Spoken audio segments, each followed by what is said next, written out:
I knew something was wrong the moment the door wouldn't open. Not stuck, not jammed, but held, as if someone had pressed a firm palm against it from the other side. I'm 74. My hearing isn't perfect anymore. But even I could tell the difference between an old hinge complaining and wood meeting something solid. I pushed harder, slow and steady. The door didn't move at all. For a second, I thought it was my own body betraying me. These joints of mine have a way of locking up at the most inconvenient moments. But then I leaned in, pressing my shoulder against the panel, and felt the faint vibration of metal. Not a hinge, a nail, more than one.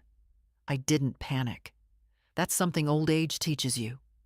Fear wastes breath, and breath is a precious thing at my age. Instead, I stepped back, letting the silence settle. The house sounded wrong. Houses have their own breathing, the little hums of appliances, the settling of beams, the sigh of warm air rising. But the air in my bedroom felt still, too still, as if it were listening.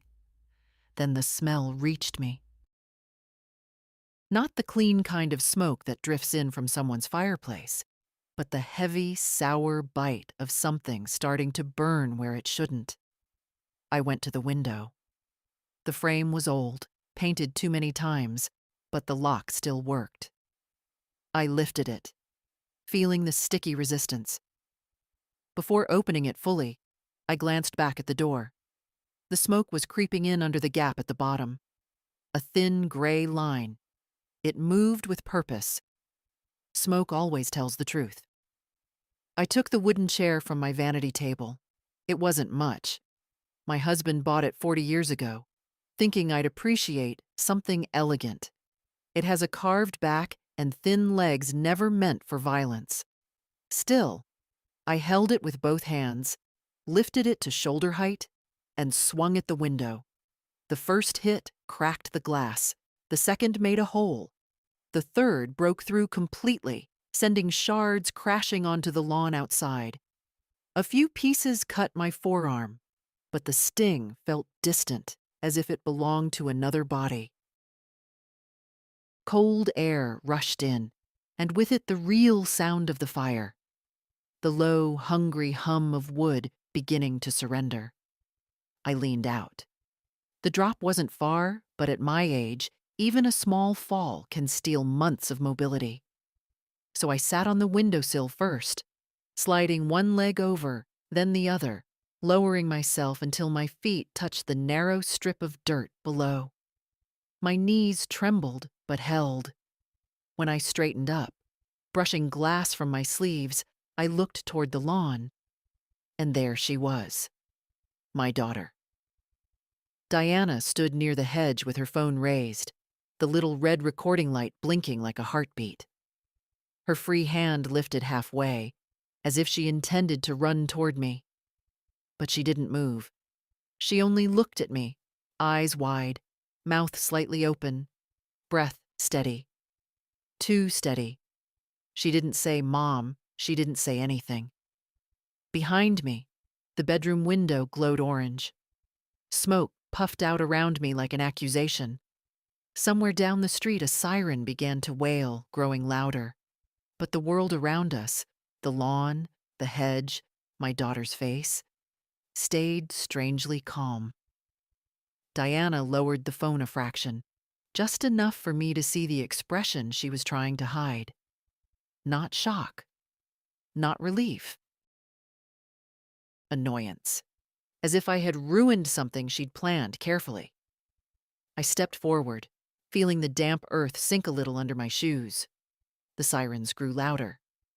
Diana looked away, then back at me, then down at her phone. Her hand shook once, very slightly. She steadied it. I didn't ask her a thing. At 74, with the smell of smoke still clinging to my hair, a mother knows when the truth will not be spoken out loud. Instead, I just stood there, breathing deep, letting the cold night air fill my lungs. It tasted cleaner than anything inside that house, and I understood, without anyone telling me, that nothing about tonight had gone wrong. Everything had gone exactly as someone intended, and I wasn't supposed to be standing here at all. I didn't call out to her. At my age, you learn the power of silence. It settles in places where words only rattle uselessly. The fire behind me crackled louder, finding something new to chew on in the hallway. The smoke rising from the broken window trailed upward like a thin gray ribbon, drifting into the night. Diana finally lowered the phone all the way, but she didn't step forward. She just stared at me, her brows knitted as if she couldn't decide whether to pretend to be relieved or angry. The phone screen glowed against her face, cold and blue. She turned it off slowly, pressing her thumb to the screen longer than necessary. "You're out," she said at last, her voice small, not shaken, just surprised. Annoyed, even. I didn't think. She stopped herself. Not the right sentence, apparently. I took another step toward her, careful on the uneven lawn. My legs felt stiff from the climb through the window. My palms still stung where glass had cut into them, but my breath was steady, and that steadiness frightened her more than any scream could have. I saw it in the way she shifted her weight back, as if something in me had grown taller in the last few minutes. "Mom," she tried again, this time with a tremble she probably practiced for the camera. "Thank God you're safe. I was going to run in, but the door was nailed shut." I finished for her, calmly, as if I were discussing the weather. "Odd thing to do in your own house." Her lips parted. No words came out. For a moment, she looked like a child caught with stolen candy, trying to decide whether to lie or to cry. Before she could choose, the first fire truck turned the corner. The red lights bounced across the yard and spilled over the two of us like a warning. Diana stiffened. I saw her straighten her shoulders, pull her hair behind one ear, and put on a face like she had practiced in the mirror. She wasn't preparing to help me. She was preparing her story. The truck stopped in front of the burning house. Firefighters jumped out, shouting instructions to each other. One of them ran toward us. "Ma'am, are you hurt?" he asked, looking at me directly. "I'm not," I replied. I was inside. Window was the only way out. He blinked, taken aback. "The window?" "The door wouldn't open," I said. "It was nailed." The firefighter turned sharply toward Diana. People who live through smoke have a certain steadiness in their voices. People who lie shake without realizing it. Diana's hands were trembling again. She stepped forward, forcing a small, breathy sob. "Mom must have been confused," she said quickly. "She's been tired lately. I think she panicked. It must have just stuck." "Stuck doors don't have fresh nails in them," I said quietly. The firefighter glanced between us but didn't push further. They had flames to fight. Another man in heavy gear approached, guiding Diana away so they could work. She let him pull her aside, still glancing at me over her shoulder, as if measuring how much I would say. A hose roared to life. Water hit the house in a hard, white arc. Smoke burst from the roof. I watched calmly, the way one watches rain when they already know everything that matters has gotten wet. After a few minutes, a uniformed fire captain came over. His mustache was damp with sweat and mist. He asked the usual questions. Was I alone inside? Did I hear anything strange? Did I smell smoke before the fire alarm went off? "There was no alarm," I said. "And I told you. The door was nailed." He looked up at the house, then back at me, then at Diana, who was standing off to the side, arms crossed tight against her chest, pretending to shiver from the cold, although the night was warm. "We'll need to take a look at that door when the flames are out," he said. "Yes," I replied. "You should." The captain paused, studying my face. I think he expected panic or confusion, but found neither. Instead, he found a woman who had already done her panicking decades ago when her husband died, and she learned that fear does nothing but tire the lungs. He lowered his voice. "Are you safe to stand here? Do you need medical attention?" "No," I said softly. "I'm all right."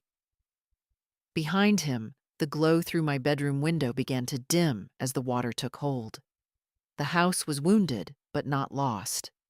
A pity. Diana probably hoped for ashes. "I want to see the door once it's safe," I said. The captain nodded and walked back toward his team.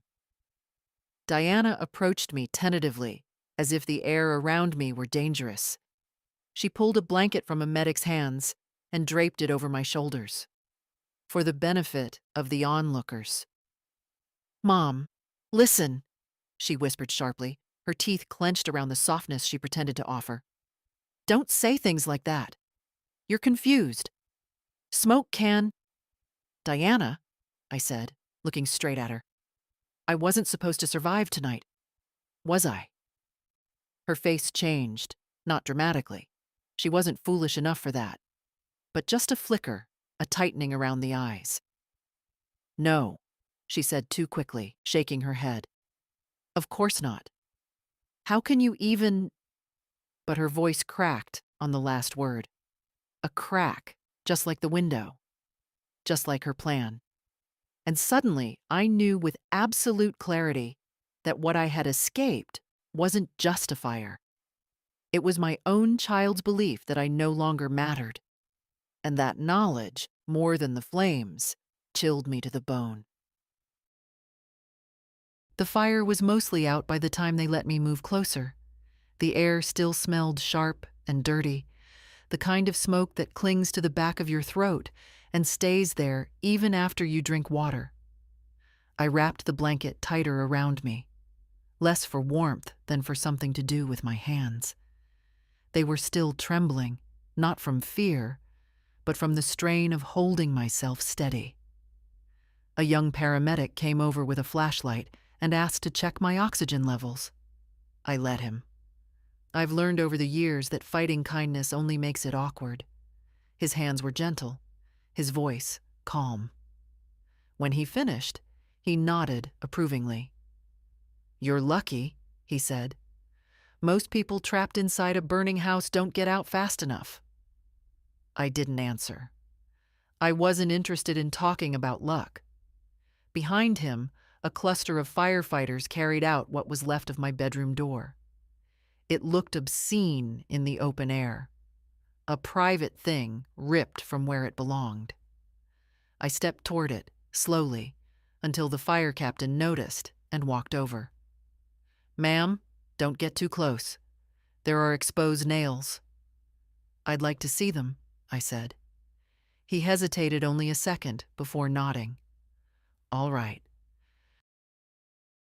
"Just watch your step." The door lay on the grass like a wounded animal. The wood was blackened around the edges, but the center was intact enough to show the truth. 3 nails driven in from the outside at an angle no carpenter would use. Fresh silver metal, bright under the floodlights, too new to have ever belonged to this old house. The captain crouched beside it and traced a gloved finger along one of the nails. "This wasn't accidental," he said. "Someone sealed it recently, within hours, not days." Diana heard him.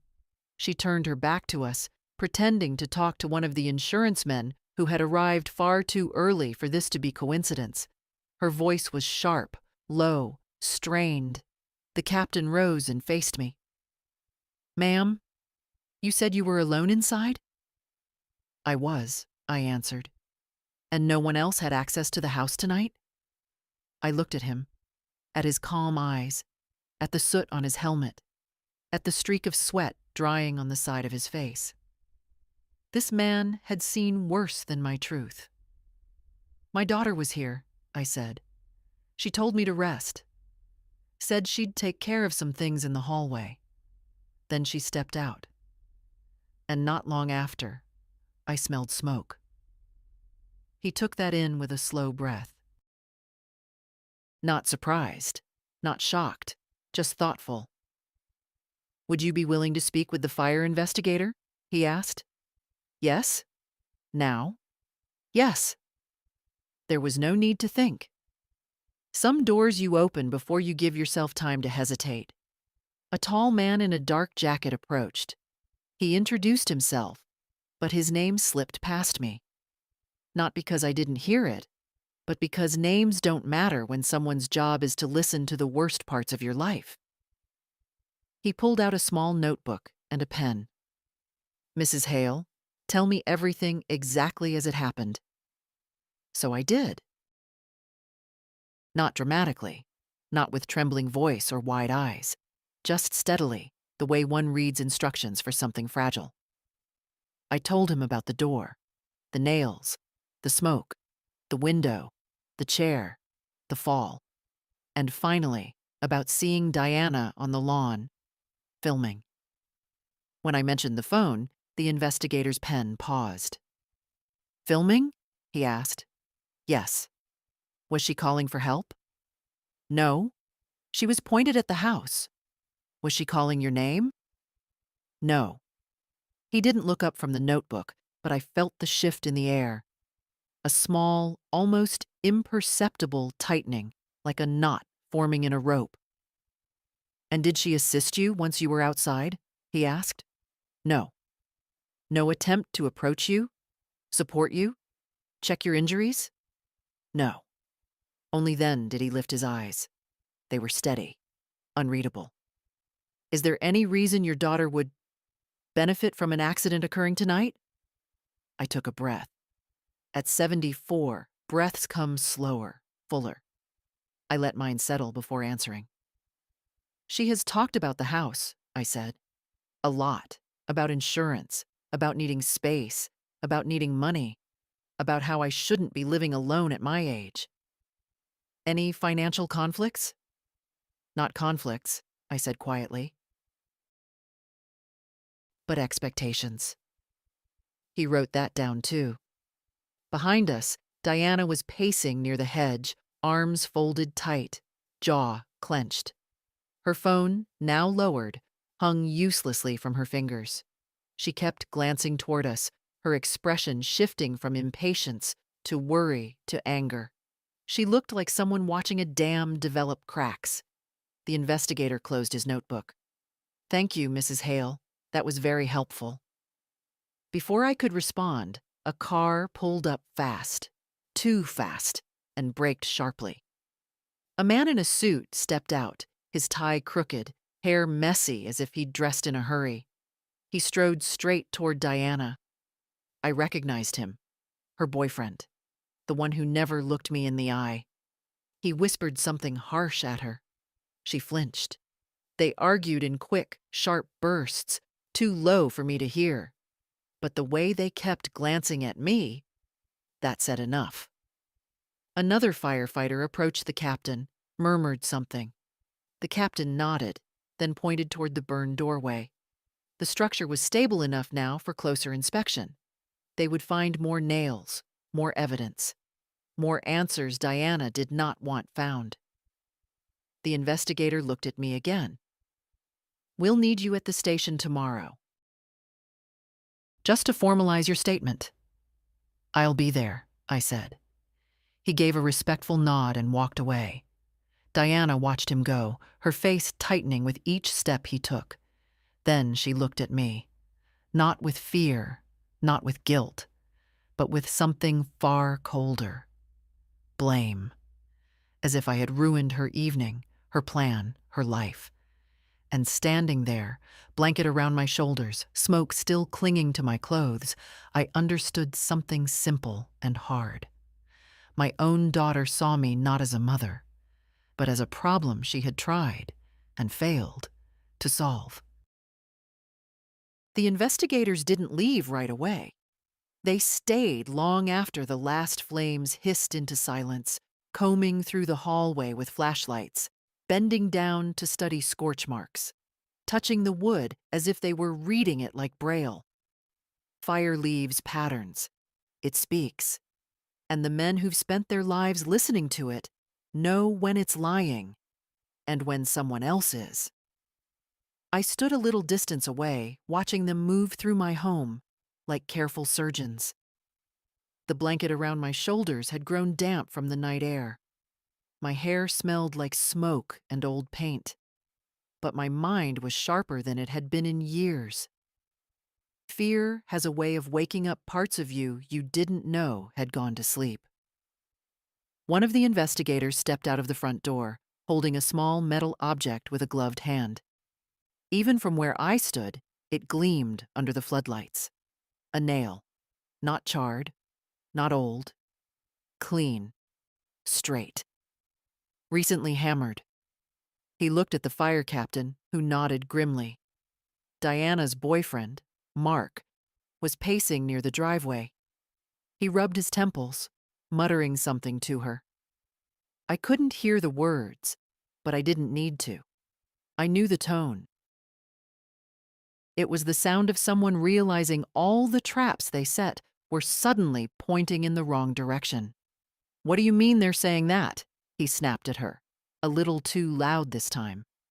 Diana shot him a sharp look and hushed him, but her composure was slipping like a cheap mask in humidity. She kept glancing at the investigators, at me, at the house, then back at the investigators, as if eyes could erase evidence. The fire captain finally approached us, wiping soot from his hands. "Mrs. Hale," he said, "we've confirmed what you described. The door was secured from the outside using 3 nails, fresh ones. No sign of warping or accidental sealing." Diana stepped forward quickly, as if pulled by a string. "Captain, my mother has memory issues," she began, her voice sugary but shaking slightly. "She must be confused. She hasn't been herself lately. You know how age—" I looked at her, steady, silent. I didn't need to interrupt her. She interrupted herself just fine. The captain raised an eyebrow. "Ma'am, the door was nailed. Anyone would have had trouble getting out." Diana opened her mouth, then closed it. Her eyes flicked toward Mark. He gave the smallest shake of his head. "Stop talking." The captain went on.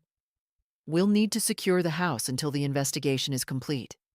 No one enters or removes anything without clearance." Diana's face tightened. "But this is our home." "My home," I said quietly. She turned to me sharply. "Mom, please. This isn't the time." Oh, but it was exactly the time. The captain handed me a card. "We'll contact you tomorrow morning. Don't stay here. You'll need a safe place for the night." Safe. Funny word, considering where I'd been an hour ago. "I'll manage," I said. I always have. A pair of men in jackets marked Insurance Claims Division stepped forward next. Their timing was impeccable. Too impeccable. One of them already had a clipboard out, ready to sweep the scene for details. Diana's attention snapped to them instantly. "Finally," she said, urgency leaking into her voice. "Listen, I need to file a claim immediately. This whole tragedy—" "Ma'am," one of the agents interrupted, "we'll need to review the initial findings first." "What do you mean?" she demanded. The agent gestured to the investigators near the broken door. "We can't process anything until the fire department completes its report. There seems to be discrepancy regarding—" His voice lowered, but I knew the word he didn't finish. "Cause." Diana's expression hardened. "There is no discrepancy. It was an electrical fault. The house is old. Ask anyone." But the agent wasn't looking at her. He was looking at me. "Mrs. Hale," he asked, "do you know of any faulty wiring? Any previous incidents? Any repairs?" Anything that might have contributed? I shook my head. No. Everything was updated last year. New breakers. New wiring. I keep all the receipts. The agent blinked. You keep receipts? Of course. At my age, people assume you misplace your own thoughts. They don't expect order. They certainly don't expect documentation. I'll bring them tomorrow, I added. Diana's mouth fell slightly open, like someone had slapped her with a feather, light but humiliating. The agent nodded respectfully. That would be very helpful. Diana tried to speak, but her voice caught. She looked at Mark again. He took her elbow and pulled her aside, whispering sharply. I watched them from the corner of my eye. I didn't want to hear their words. I wanted to hear their fear. They had expected to direct the narrative. Now they were chasing it. One of the younger firefighters stepped toward me with a gentle expression. Ma'am, we need a contact number for updates. Do you have someone who can pick you up tonight? A relative? A close friend? No, I said simply. He looked sympathetic, as if loneliness were the worst thing I'd survived tonight. But I felt no sadness at the thought. Some truths you stop apologizing for after 70 years. I'll call a cab, I said. Diana spun around. Mom, you don't need a cab. You can stay at my place. It's late and you... No, I said. I'm fine, but... No. She took a step toward me, trying to soften her voice. Mom, please, you're shaking. I got out of a burning house, I said. I'm entitled to shake. Her face froze at that. The firefighters pretended not to hear. The insurance men kept their eyes on their clipboards, but their pens paused. Mark muttered something under his breath. Diana elbowed him. The fire captain approached again. Mrs. Hale, once you've found a place to stay, get some rest. Tomorrow will be a long day. Tomorrow? Tomorrow meant statements, reports, questions, answers, evidence, truths that had been waiting years to come into daylight. I'll be ready, I said. When I turned toward the street, the night felt wider than I remembered, the air cleaner, the space around me larger, and behind me, my daughter watched like someone seeing a door close that she needed desperately to keep open. Only now she had no hammer, and I had no intention of letting her board up my life ever again. The motel room was small, with thin carpet and a rattling heater, but the silence inside it felt cleaner than anything I'd heard in years. No footsteps running toward me with demands. No voices calling my name only when they needed something. No tension, no pretense, no daughter rehearsing her next performance. I sat on the edge of the stiff mattress and let my hands rest on my knees. They were still scratched from the glass, but the bleeding had stopped. The skin around the cuts looked swollen and angry, yet I felt strangely calm. My body reacts louder than I do these days. I didn't turn on the television. I didn't take off my shoes. I just sat there, listening to the hum of the heater and the occasional car passing outside. Anyone looking at me might have thought I was in shock. But shock feels like emptiness, and what I felt was the opposite. Everything inside me felt painfully, sharply awake. I replayed the night slowly, piece by piece, but not the fire, not the heat or the smoke or even the nails. What I kept hearing, over and over, was the stillness on Diana's face when she watched me crawl out of that window. The look of someone watching a mistake ruin a plan. I thought of all the times she told me, "Mom, you need to trust me," and how often trust was the one thing she didn't deserve. I pulled my small travel bag onto the bed. I'd grabbed it quickly on my way out of the house earlier that evening, before Diana told me to rest for a while. Funny how simple decisions turn out to matter. Inside the bag were only essentials: pajamas, toothbrush, a small bottle of lotion, and my wallet. I unzipped the wallet and looked at the worn photograph tucked inside. My husband, John. He was standing in front of our old repair shop, one hand on his hip, the other shielding his eyes from the sun. He always squinted a little too much in pictures, as if he couldn't quite believe the world was bright enough to require it. "You'd know exactly what to do," I whispered. The heater rattled louder for a moment, as if answering. I placed the photo on the nightstand and lay back against the pillows. They were flat, like someone had ironed them on purpose, but I didn't mind.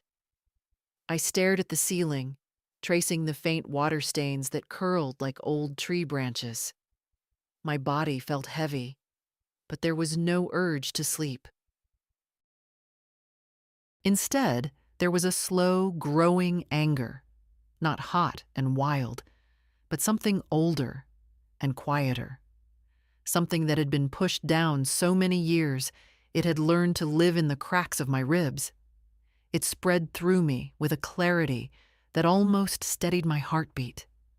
Not anger at the fire, not even at the attempted betrayal. Anger at myself, at all the excuses I'd made for Diana, at the little hurts I'd brushed aside, at the times I told myself she was just stressed, or just overwhelmed, or just going through a difficult phase. How long is a phase allowed to last before the truth stops being polite? I remembered how she used to come over only after she heard I'd sold the repair shop. How she suddenly insisted on managing my bills, my mail, my appointments. How she kept telling me to leave things to her, but kept the explanations vague. All those times, I chose to stay quiet because I didn't want to lose her completely. But the thing no one tells you about silence is that it doesn't protect you. It only teaches others how much they can get away with. A knock at the motel door startled me. My heart jumped harder than it should have. I sat up slowly. "Mrs. Hale?" a voice called. I opened the door a crack. The fire investigator stood there, holding a small paper bag and a thermos. "I figured you might not have eaten," he said. "The diner down the road was still open." I stared at him. "That's very kind." He shrugged. "You've had a long night. Thought you shouldn't face it on an empty stomach." He handed me the bag and thermos. The smell of warm soup drifted out. "Try to get some rest," he said. "Tomorrow we'll sort through everything." Sort through everything. If only he knew that everything stretched far beyond tonight's flames. When he left, I set the soup on the table but didn't eat it yet. Instead, I walked to the small motel bathroom and turned on the light. The mirror was cracked in the corner, distorting the reflection a little. I leaned in closer, studying the woman looking back at me. Her hair smelled of smoke. Her cheeks were pale. Her eyes were not frightened. They were tired, hurt, betrayed, but they weren't afraid. "Is this what it took?" I whispered. "For me to finally see my own child clearly?" The faucet dripped steadily. Each drop marked the small, quiet distance between who I had been and who I would have to become if I wanted to protect myself. I went back to the bed and finally took a sip of the soup. It was too salty, but warm. It reminded me I was still here, still breathing. I lay down and closed my eyes. Not to sleep. Sleep would not come, but to gather strength. Because tomorrow wasn't just another day. Tomorrow was the day I stopped pretending that a mother's love was enough to make a daughter honorable, and the day I stopped confusing duty with sacrifice. And for the first time in years, as the soup warmed my chest and the night settled around me, I felt a thin, fragile thread of something I thought I had lost. Resolve. Morning came too early, with a thin strip of gray light slipping past the curtains and settling on the carpet like dust. I hadn't slept. I must have closed my eyes a few times, but every sound, the heater switching off, a truck passing outside, someone walking past the room, pulled me straight back to awareness. Still, when I sat up, my mind felt strangely clear, as if the ashes of yesterday had settled into something solid. I took a slow breath and reached for my purse. The business card the fire captain gave me lay inside, next to my reading glasses and a single peppermint candy I'd been saving for months. Beneath that was my old metal keyring. Not just keys, tiny reminders of a life I'd tried to keep orderly. The shop key from decades ago, my house key, the tiny safe deposit box key with its sharp edges. That was the one I needed today. The motel coffee tasted like burnt cardboard, but it was hot. And at my age, hot matters more than flavor. I wrapped the blanket around my shoulders again and sat for a moment before standing. I braced myself on the nightstand, not from weakness, but from a lifetime of moving carefully. Then I picked up my purse and walked out.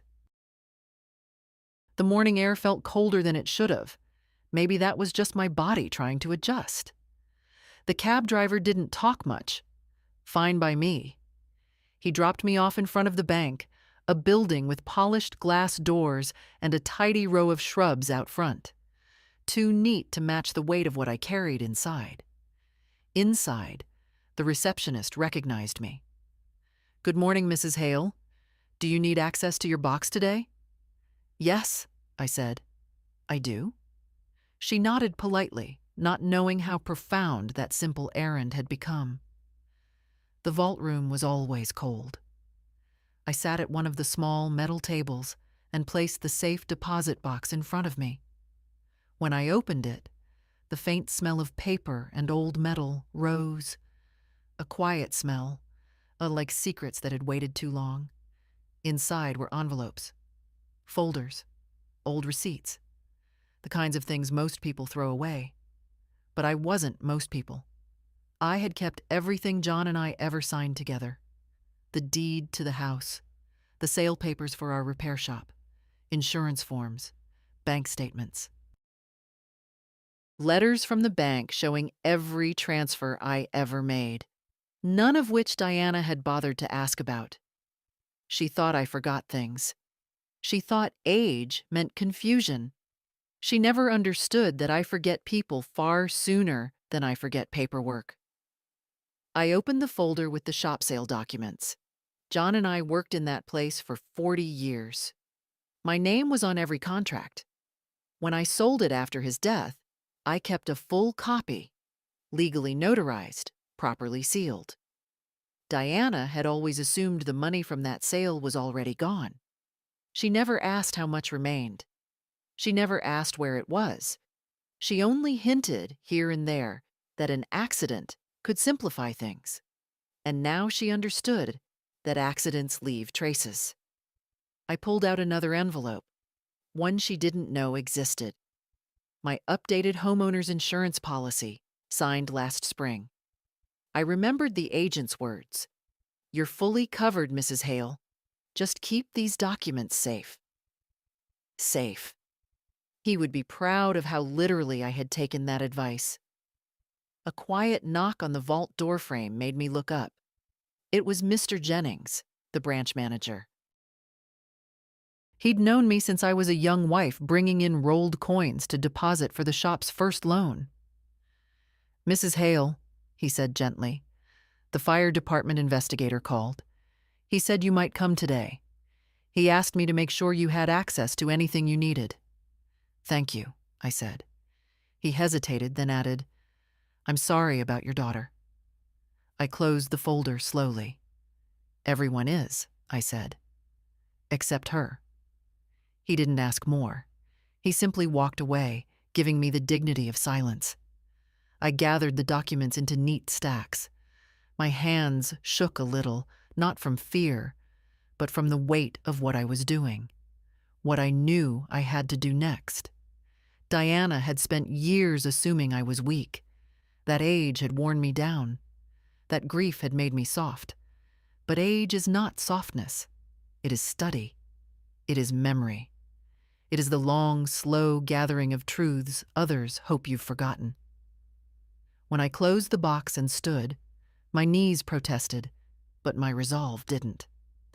I walked out of the bank with the documents secure in my purse, feeling their weight like armor. There was one more stop I needed to make today. The lawyer who still addressed me as Mrs. Hale, not Mom, not dear, not sweetheart. A man who dealt with facts, not guilt. And for the first time in a very long time, I was ready to deal in facts too. Andrew Malone's office was in a 2-story brick building near the courthouse, the kind of place where the floors creaked just enough to remind you they'd been walked on by decades of people with problems. I'd known Andrew since he was a young associate with too much hair and not enough patience. Now he was in his 60s, grayer, slower, but far sharper than anyone gave him credit for. Life does that to the observant ones. I took the elevator. My knees weren't in the mood for stairs. And when the doors opened, his secretary looked up and gave me a sympathetic smile. "Mrs. Hale, he's expecting you." Of course he was. I had left a message at dawn. My voice must have carried something unusual in it, because he told her to clear the morning schedule. His office door was open. He stood when I entered, smoothing down the front of his worn suit jacket. "Margaret," he said, and there was no pity in his tone, just respect. "Sit. Tell me everything." It's strange how hard it is to begin telling the truth after years of telling yourself something gentler. I folded my hands in my lap, feeling the sting of the cuts. He noticed them immediately. "That from the fire?" he asked. "Yes." He nodded slowly, as if storing that detail somewhere important. When I finally began describing the night, the nails, the smoke, the window, the phone in Diana's hand, he didn't interrupt. His eyes didn't widen, his jaw didn't clench. He just listened, his pen moving quietly across a yellow legal pad. When I finished, he set the pen down. "Margaret," he said, "your daughter tried to kill you." The sentence didn't hit me like a blow. I'd lived through the blow already. This was simply the name for it. "Yes," I said. He breathed out once, sharply. "The fire department's initial report will confirm forced confinement. The insurance investigation is already raising flags. This isn't speculation. This is a criminal act." He said it plainly, not dramatically, and somehow that helped. Truth doesn't always need volume. Sometimes it only needs air. I reached into my purse and placed the documents from the bank on his desk. He adjusted his glasses and spread them out. "You kept everything," he murmured, almost admiringly. "I always do." He studied the deed, the sale contracts, the insurance policies. He pushed aside the old bank statements, then pulled them back, reread dates, cross-checked figures in his mind. "This," he said finally, tapping the insurance policy with his finger, "is especially important. If Diana was trying to stage an accident for financial gain, this proves she didn't understand your actual coverage. That strengthens your case." "My case?" I repeated. His gaze softened. "Yes, Margaret, you have a case now, and we're not going to let her twist this into anything else." I sat a little straighter. The heater in his office hummed softly. Outside, a bird tapped once on the window. Everything felt strangely steady. "What do I need to do?" I asked. He slid a fresh sheet of paper toward me. "2 things. First, A formal statement. I'll help you structure it. Second, we update your legal protections. Power of attorney, will, trust arrangements if you choose. I didn't hesitate. Yes, all of it. For your own security, he added gently, you should consider limiting Diana's access to you. No unsupervised visits. No handling your mail or accounts. No keys. She hasn't had a key in years, I said. She took it away from herself. He gave a small, dry smile. Good. He began drafting the revised documents, handwriting sharp and deliberate. I watched his pen move across the page, each stroke tightening the boundaries around the life I had let Diana walk through for too long. At one point he asked, "Are you sure you're ready for this?" "I'm 74, I replied. "If not now, when?" He nodded once, firmly. "Then we proceed." We spent the next hour outlining the next steps. Appointments, statements, protections. Not one part of it frightened me. A strange thing happens when the worst moment of your life has already passed. You stop fearing paperwork. When everything was signed for the day, Andrew leaned back in his chair. "Margaret," he said quietly, "I've known you a long time. You've always tried to keep peace in your family. But this wasn't a family problem. This was survival. I'm glad you came." "So am I said. As I walked out into the late morning sun, the cold air touched my face like a reminder. I held my purse close, feeling the papers inside. For the first time in years, my steps felt heavier but steadier, like each one had purpose. I didn't know what Diana was doing right now, panicking, planning, rewriting her story, but it no longer mattered. For the first time, I wasn't walking into her version of events. I was walking into my own. I didn't go back to the motel after leaving Andrew's office. I couldn't make myself walk into that small room again, not with my head filled the way it was. Instead, I found a bench across from the courthouse, under a bare tree whose branches scratched lightly against the wind. I sat there for a long time, watching people pass, hurrying, talking, carrying folders, talking on phones, everyone wrapped in their own worries. I was thinking of Diana, yes, but not with the old ache. There was no room left for the soft excuses I'd been feeding myself for years. What took their place wasn't anger, it was clarity, a thin, cold kind, the kind that doesn't tremble. My phone buzzed. For a moment, I almost didn't look. I assumed it was Diana or Mark or one of the numbers I didn't recognize that had been trying to reach me since the morning. But when I finally glanced at the screen, my chest loosened a little.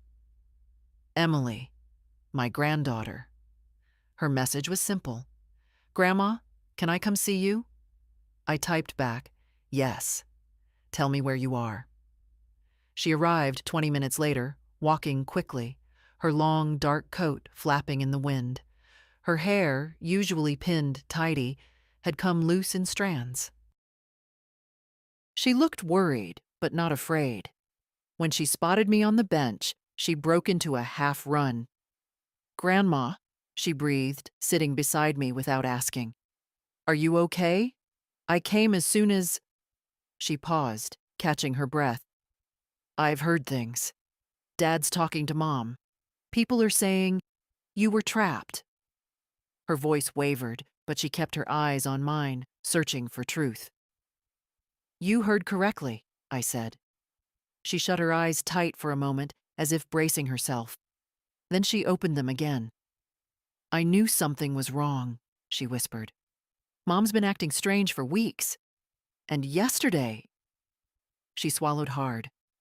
"Yesterday, she told me you were tired, that I shouldn't bother you." But the way she said it, I didn't believe her. I watched her fingers twist together, a nervous habit she'd had since she was little. "I'm sorry," she said suddenly. I should have checked on you. I should have. You couldn't have stopped it, I said. And you're here now. She nodded, wiping her cheek quickly with the back of her hand, pretending it was just the wind. Grandma, she said quietly, they're lying. They're trying to make it sound like it was an accident. But I saw messages. On Mom's phone. My breath caught, not sharply, but with a kind of resigned confirmation. She hesitated, then reached into her coat pocket. She leaves her phone around sometimes, she said.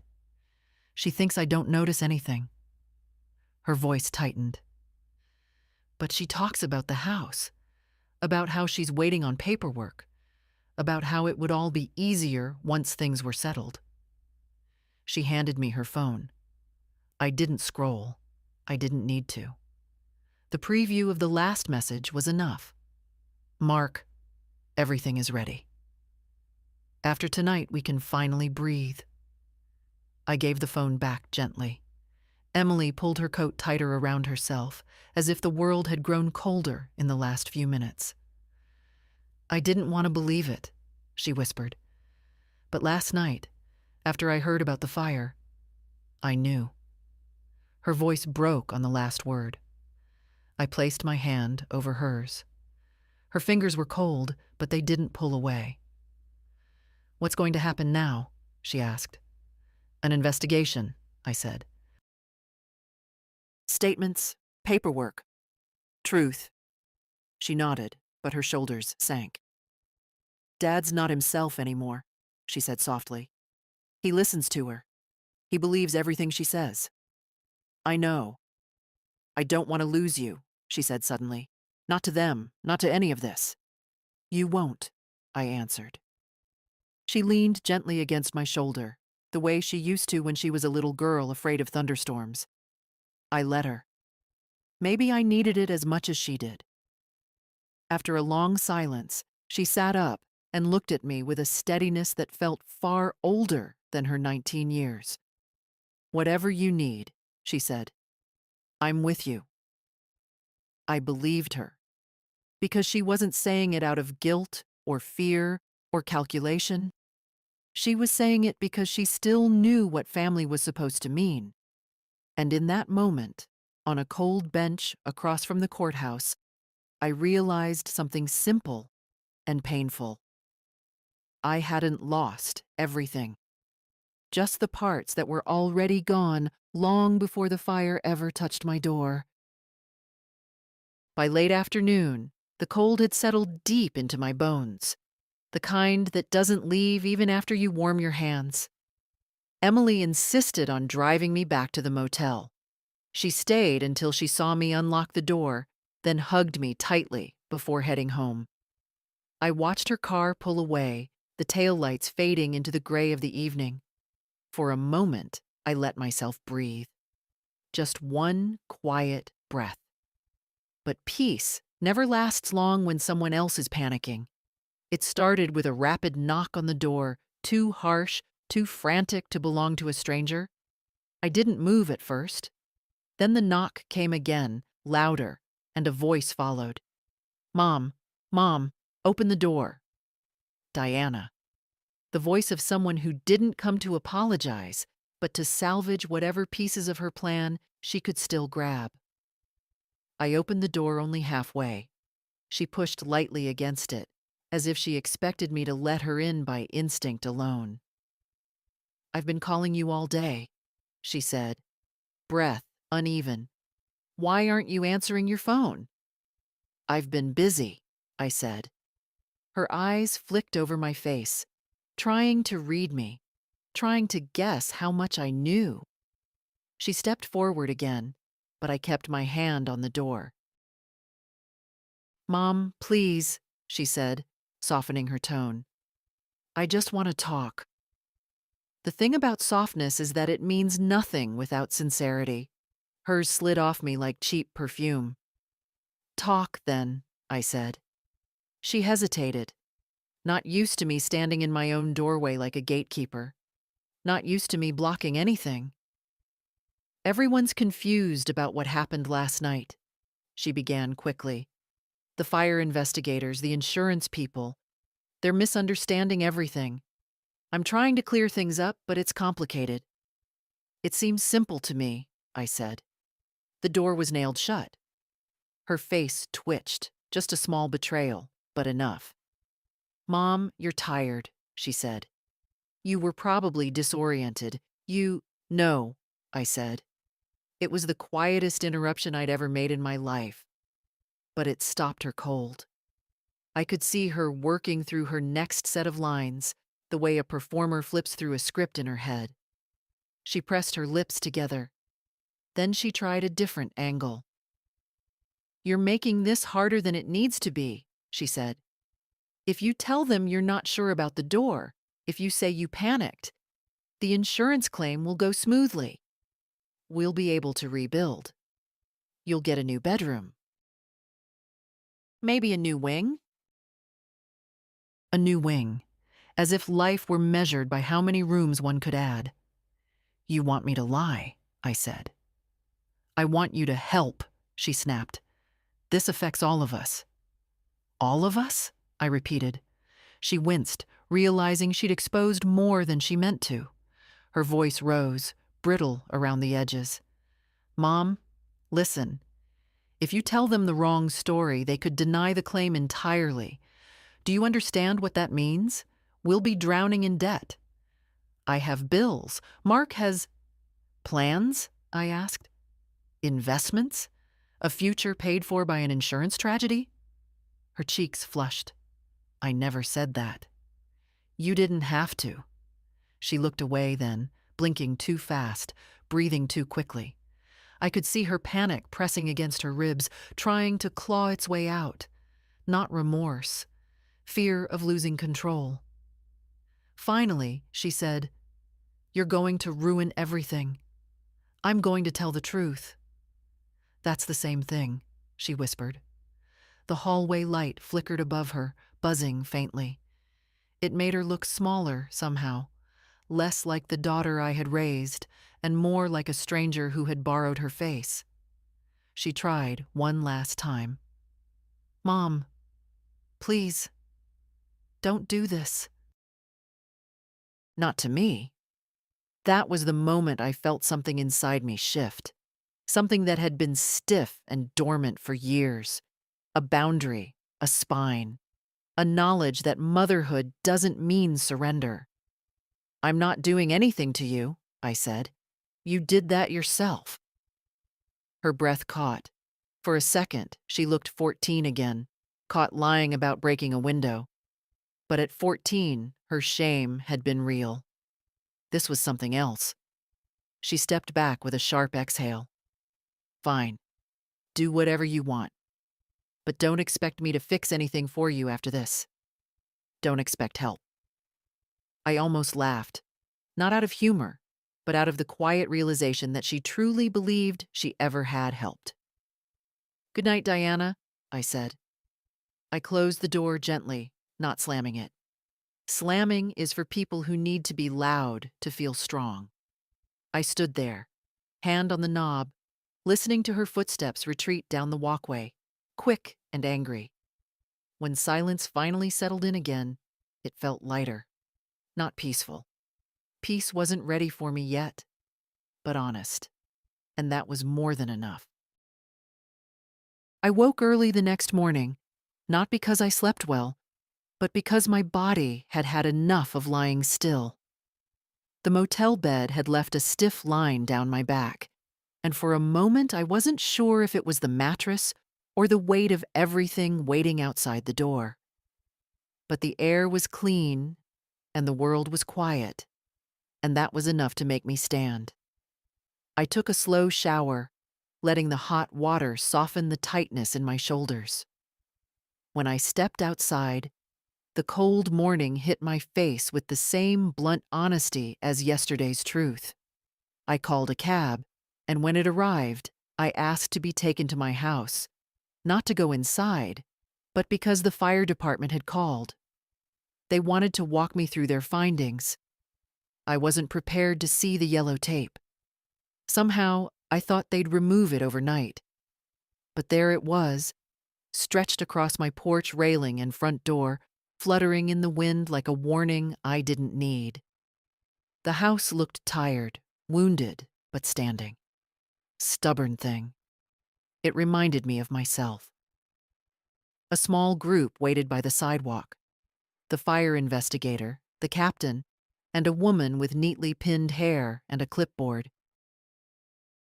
She introduced herself as a representative from the insurance company's fraud division. That explained her expression, calm, cautious, already calculating. "Mrs. Hale," she said, "thank you for coming.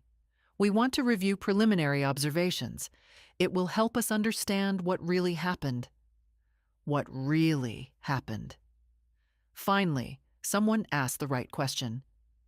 The fire investigator led us inside. The hallway floor was covered in ash, damp in places, cracked in others. The walls were streaked with smoke, black and gray like bruises. I followed carefully, each step tapping gently against memories that hadn't had time to process. At the end of the hallway, the investigator stopped. He pointed to the charred frame of my bedroom door. "This is what concerns us most," he said.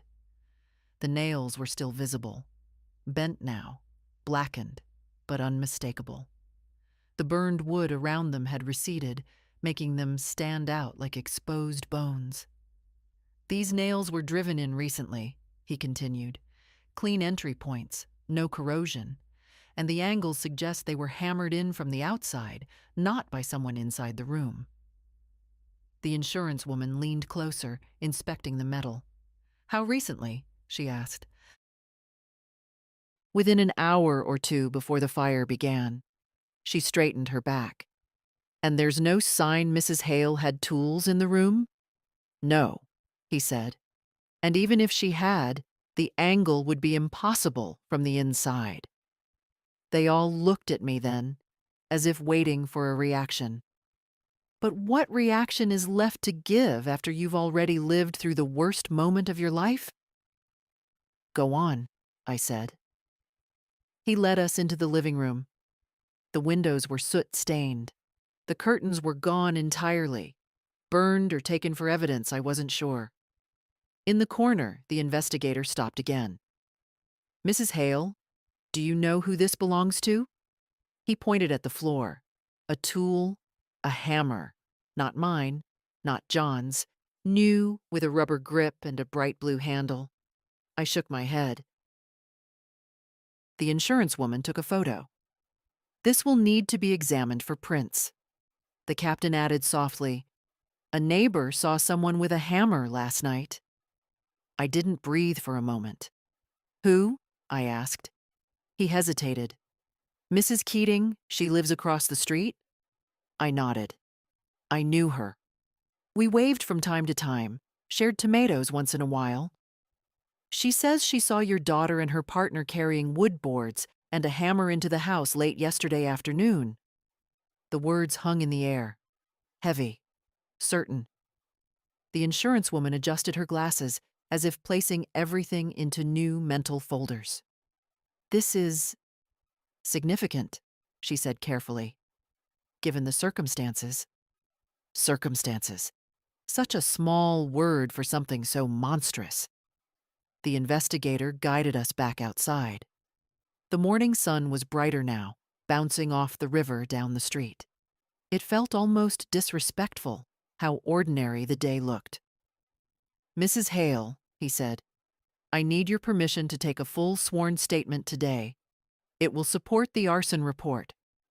I nodded. "We'll also recommend criminal proceedings," he added gently. "This wasn't an accident." He didn't need to say more. I already knew. As they walked away, discussing next steps, I stayed on the sidewalk a moment longer, looking at the house that had held decades of my life. The walls were blackened, the windows broken, the smell of smoke thick. But underneath all that ruin was something still standing, not untouched, not unharmed, but upright, just like me. Behind me, a car door slammed. I turned. It was Diana's, and from the way she stepped out, sharp movements, wild eyes, no coat despite the cold, I knew she'd heard everything. Her panic wasn't loud. It was in the way she froze when she saw me speaking calmly with the investigators. It was in the tightness of her jaw. And in that moment, we both understood something with total, painful clarity.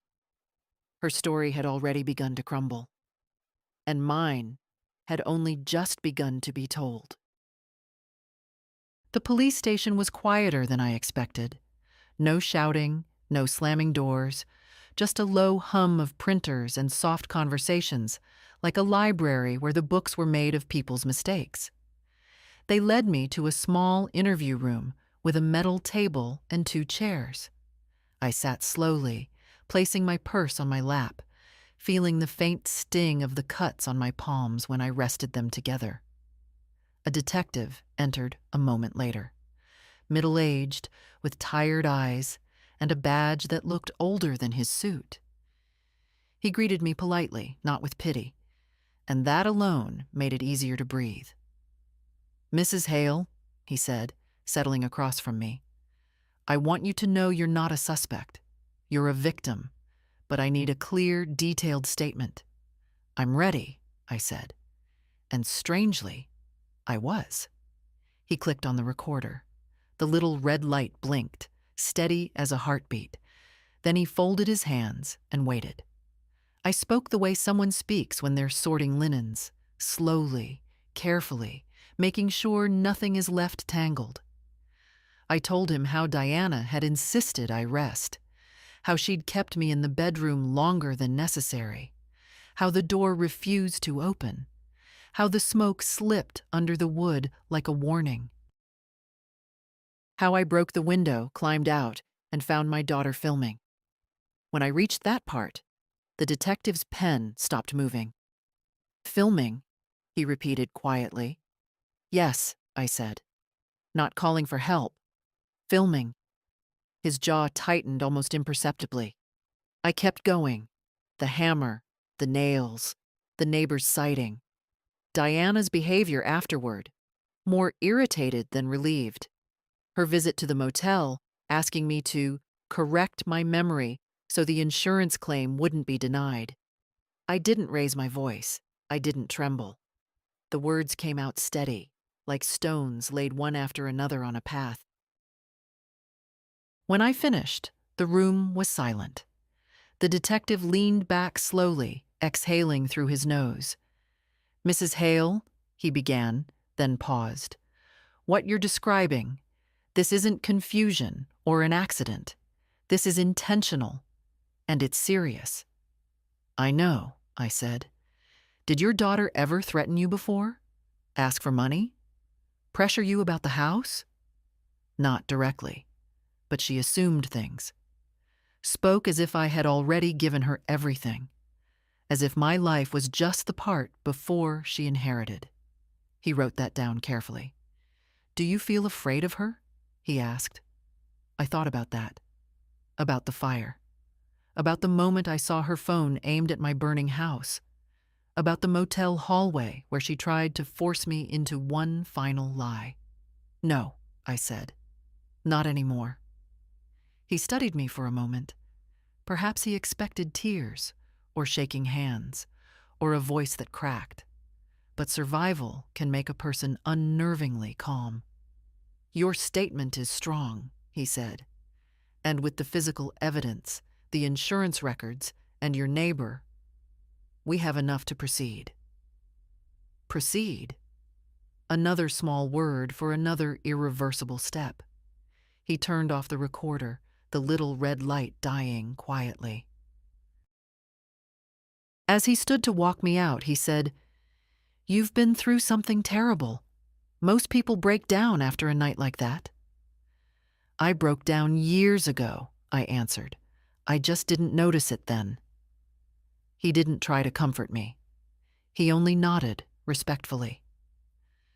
Outside the station, the air felt sharper, almost metallic. I stood for a moment, adjusting the strap of my purse on my shoulder. My legs trembled from the long meeting, but the rest of me felt anchored. The truth was out now, spoken in full, recorded, signed. No one could twist it back into a shape that fit Diana's plans. And as I walked toward the waiting cab, I felt something unexpected settle inside me. Not relief, not triumph, just a quiet, solid certainty. I had finally said everything I'd been silent about for years. The temporary rental house Andrew helped me arrange was small, a little drafty, and sparsely furnished. But it was mine for now. Mine to lock. Mine to breathe in. Mine to sit in without waiting for footsteps or demands. I boiled water for tea, opened the blinds, and sat by the window with the cup warming my hands. It was quiet enough that I heard her before she reached the porch. Quick, uneven footsteps, the kind of steps people make when panic drives them faster than their thoughts. A car door slammed, then another set of footsteps. Heavy. Marks. I didn't stand. I didn't brace myself. I just waited. The door rattled once. Then Diana's voice. "Mom, open the door." I didn't move. "Mom, I know you're in there. I see the lights." I walked to the door slowly and opened it just enough to look at her through the gap. Her hair was messy, her eyes bloodshot, mascara smudged from either crying or rubbing too hard. She looked older than she did 2 days ago. Panic ages faster than time. "Let me in," she said. "Please." "No." Her mouth fell open. She hadn't expected that. Mark stood behind her, shifting from foot to foot, like someone about to be caught doing something stupid. He didn't look at me directly. Diana pushed forward. "Mom, this is insane. You're blowing everything out of proportion. They're asking questions. They're talking about charges. You have to tell them you were confused." "I wasn't confused." Her face twisted. "You don't understand how serious this is." "I understand perfectly." She let out a sharp breath. "If you don't help us, they'll ruin our lives." "You tried to ruin mine," I said. She flinched, but not because of guilt. Shame and guilt are different things. Shame comes from being exposed. Guilt comes from caring. Only one of those lived in her. She tried again. "Mom, listen. If you retract your statement, say you panicked, I didn't panic. You can fix this," she snapped. "Just fix it." "I'm not responsible for fixing what you broke," I said. She stared at me, chest rising and falling too quickly. Mark cleared his throat, taking a step forward. "Mrs. Hale," he said, "maybe we can talk reasonably." I looked at him once, just once. That was enough to make him shut his mouth and take a step backward. Diana grabbed the doorframe, leaning in. "Mom, please, I'm begging you. They're talking about fraud, about arson. Do you know what that means?" "Yes." "And you're okay with that?" Her voice cracked, high and sharp. "You're okay with letting them destroy your own daughter?" I held her gaze. "You chose your actions, not me." "No," she nearly shouted. "No, you don't get to do this. You don't get to suddenly act like I matter?" I asked quietly. That stopped her. For the first time, her breath stilled. Her mouth tightened. Her eyes darted, looking for something. An excuse? A weapon? A softer version of me she could push around. But I wasn't offering any version except the truth. "You were supposed to trust me," she whispered, voice dropping into something small but venomous. "You were supposed to help us." "Help you do what?" I asked. "Collect what you thought you deserved?" She looked away. The silence between us felt like ice settling over warm water. Finally, she said, "You're punishing me. Is that it? You want me to suffer?" "No," I said. "I want you to stop expecting my silence to protect you." She blinked, stunned. I moved to close the door. "Mom, don't do this," she said, reaching out, her fingers grazing the edge of the door. "Don't shut me out." But it was the first thing I had to do. "I didn't shut you out," I said. "You walked away years ago." And then I closed the door. Not fast, not loud, just firmly. Her muffled voice rose for a moment, anger, then pleading, then curses spoken too quickly to separate. Mark murmured something. A car started, and then silence. Inside the small rental house, the heater clicked on. The windows glowed faintly with winter light. I stood there for a long time, hand resting on the door, the quiet settling over me like a blanket. A heavy truth finally took its place in my chest. You can love someone your whole life and still know when it's time to let them stand outside. The days that followed moved quietly, the way winter mornings move. Slow, muted, but with a purpose that doesn't need announcing. I spent most of the time at the rental house, drinking tea, answering calls from the detective, from Andrew, from the fire investigator. Each conversation added another thread to the net forming around the truth. Not a trap, just a shape that finally fit what had been happening for years. On the third morning, Andrew called. "Margaret," he said, "the DA's office is filing formal charges." I sat down at the kitchen table, smoothing the corner of a placemat someone else had chosen before me. "What kind of charges?" "Attempted arson, attempted insurance fraud, unlawful confinement, negligent endangerment of a dependent adult." He paused. "They're not taking this lightly." I didn't speak for a moment. Not because I was shocked. Shock had left me the night I climbed out the window, but because hearing the words said out loud, in a calm, legal voice, gave them a weight I hadn't anticipated. "Will I have to testify?" I asked. "Eventually," he said gently, "but not now. Right now, all you need to do is stay somewhere safe and let the process move forward." The process. People trust the process because it has steps, order, a beginning, and an end. I trusted it because I had already seen what trusting family without boundaries could cost.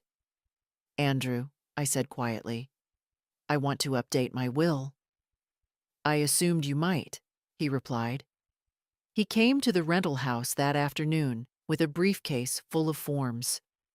We sat at the small kitchen table, the heater humming behind us. He explained everything in steady, simple terms: who receives what, how property is divided, how medical decisions are made if I can't speak for myself. When he finally slid the papers toward me, I didn't hesitate. My hand trembled a little, but it didn't stop. I crossed out Diana's name. I wrote another: Emily.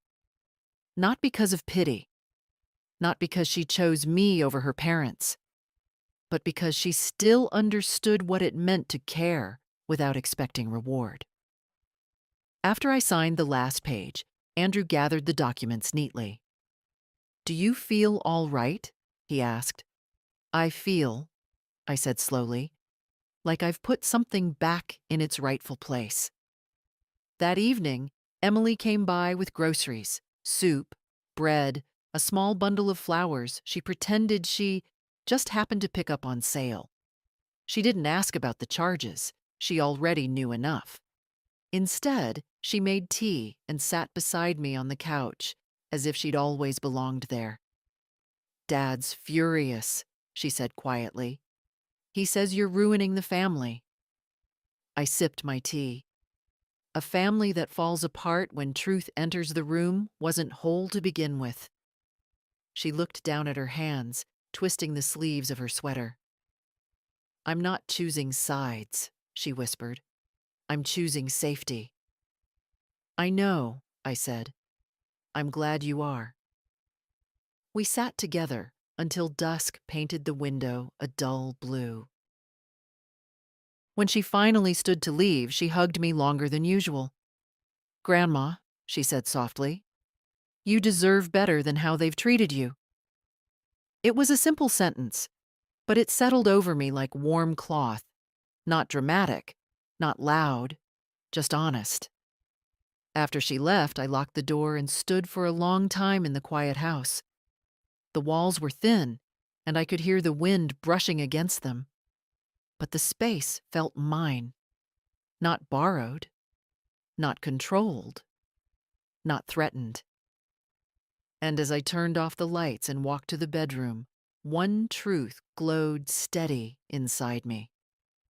Losing my daughter hurt, but losing myself would have cost far more. The house looked worse in daylight than I'd remembered. Smoke stains crept up the siding like dark fingers, and the windows were still boarded in places, but there it stood, upright, stubborn, waiting for what came next. The restoration crew Andrew recommended arrived early, 2 men in heavy jackets and a woman with a clipboard. They moved with quiet confidence, not pity. I appreciated that. Pity has a way of making a person feel smaller than the damage. "Mrs. Hale," the woman said, "we'll start with the structural assessment. You can stay inside if you'd like, but it's cold and loud." "I'll sit in the yard," I said. "I want to see my house." She nodded, respectful. I found the old lawn chair behind the shed. Its paint was chipped, and one leg wobbled until I wedged a flat stone under it. I sat with a blanket around my knees, watching the workers carry out charred wood and bring in new beams as if they were stitching something wounded back together. Every hammer strike felt like an answer to a question I hadn't dared to ask. Can something so damaged still stand? Yes, it can. It just looks different when it does. Around noon, Emily arrived with a thermos of tea and a bag of pastries. She sat beside me, her breath puffing in small, white clouds. She didn't talk much. She didn't need to. Sometimes presence speaks more loudly than any reassurance. When the crew broke for lunch, one of the men approached us. He was young, maybe mid-30s, with a gentle slowness to his movements. "Ma'am," he said, "your foundation's solid. The fire didn't reach it." I nodded, grateful. He hesitated, scratching the back of his neck. "Not all houses do as well. You must have taken good care of it." "I tried," I said, "even when others didn't." He seemed to understand more than I meant to reveal. He tipped his hat and walked off. Emily poured me tea. "Grandma," she said softly, "does being here hurt?" "It should," I said. "But it doesn't. Not the way I expected." The air carried the faint scent of wet ash mixed with the cool river breeze. It wasn't pleasant, but it wasn't unbearable. Just truth in the wind. I watched the workers remove the last pieces of the burned bedroom door. They handled the wood gently, almost respectfully, as if aware of what had happened behind it. I felt no urge to cry. Something in me had already finished grieving the moment I closed the door on Diana at the rental house. "Are you scared to come back home?" Emily asked. "No," I said. "I was scared when I lived here without locks on my life. Not on the doors. On myself." She rested her head lightly against my shoulder. "You're stronger than any of them realize." I shook my head slightly. "I'm not strong. I'm just awake now." For years, I'd walked through this house quietly, shrinking myself to fit the spaces others allowed me. But now, watching beams lifted, walls scraped clean, floors measured, I felt something almost unfamiliar. Choice. A man from the crew asked if I had any paint preferences for the bedroom. Light colors, darker tones, wallpaper options. I surprised myself by answering without hesitation. "No wallpaper," I said. "Fresh paint. Something pale but not cold." He nodded, jotting it down. Emily smiled. "A new start," she said. "Yes," I replied, "but not to erase anything." The afternoon sunlight stretched long across the yard. Dust drifted in the air like soft snowfall. My hands rested on the blanket, steady now, the tremor gone. I knew the house wouldn't be finished for weeks. I knew the legal process would take longer. I knew Diana would try again. Calls, messages, apologies shaped into demands. But none of that pressed on my chest the way it once did. Because sitting there, watching the first boards of my new bedroom wall go up, I understood something simple, quiet, and firm. I wasn't rebuilding a room. I was rebuilding myself. The day they told me the last repairs were finished, I didn't rush. I waited until late afternoon, when the sun softened the edges of everything and shadows stretched long and slow across the yard. I walked up the porch steps, new wood firm under my feet, and turned the key in the lock. The door swung open without effort. No nails, no resistance, just a quiet, welcoming click. The air inside smelled faintly of fresh paint and new lumber. The walls were lighter than before, a soft cream that made the rooms feel larger. The workers had scrubbed away the smoke stains, replaced the floors, rewired the hall. Everything was different, yet recognizable, like a face aged gently rather than damaged. I walked slowly down the hallway, my hand grazing the smooth wall. My steps didn't echo. The house felt warm again, inhabited again, even though I was the only one inside. When I reached the bedroom, I paused. The door was new, simple, unadorned, solid. Exact same shape as before, but with no history in its grain. I turned the knob and stepped in. The room was quiet, peaceful, almost shy, waiting for my approval. The window I'd climbed out of had been replaced. The glass was clean and clear.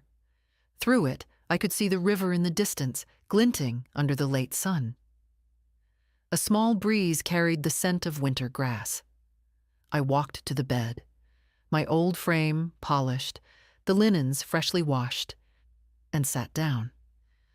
For the first time since that night, I let my shoulders drop, let my breath settle, let the weight I'd been carrying finally leave my spine. I thought of Diana, of the door, of the smoke creeping across the floor, of the moment I saw her on the lawn, phone raised like a witness to a story she wanted to sell. I thought of Emily's steady hands, her quiet loyalty, the way she didn't ask for anything, only offered what she could. And I thought of John, how he used to say that dignity wasn't something people gave you. It was something you protected. I smoothed the blanket across my lap.